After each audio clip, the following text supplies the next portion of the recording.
హైదరాబాద్ లో రాజకీయం వేడెక్కింది. జీహెచ్ఎంసీ వార్షిక బడ్జెట్ సమావేశంపై ఉత్కంఠ నెలకొంది.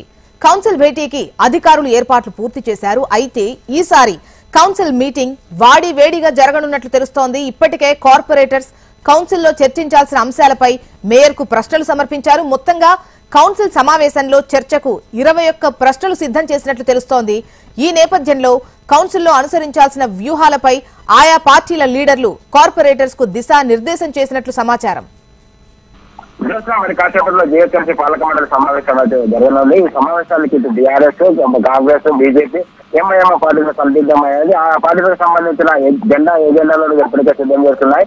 అయితే కాంగ్రెస్ పార్టీకి ఏ విధంగా బీజేపీ ప్రతిపక్షాల నుంచి వచ్చే సమస్యలను ఏ విధంగా ఎదుర్కోవాలన్న దానిపైన కాంగ్రెస్ సిద్ధమవుతాయి. అదే బీజేపీ రాష్ట్ర జీహెచ్ఎంసీ పరిధిలోని అభివృద్ధి సంక్షేమ పథకాలపై ప్రభుత్వాలు నిర్లక్ష్యం వహిస్తున్న వాటి సంక్షేమ ధ్యేయంగా పనిచేయాలని బీజేపీ పెడుతుంది. ఏదైతే కాంగ్రెస్ పార్టీ గతంలో బీఆర్ఎస్ పార్టీ జీహెచ్ఎంసీకి అయితే గతంలో 3,000 నిధుల బడ్జెట్ తో ఉన్న జీహెచ్ఎంసీని అప్పుల పాలు చేశారు. కాబట్టి దాన్ని వ్యతిరేకిస్తేనే మేము పార్టీ ముందుకెళ్లాలనే ఉద్దేశంతో బీజేపీ పార్టీ అయితే పనిచేస్తుంది.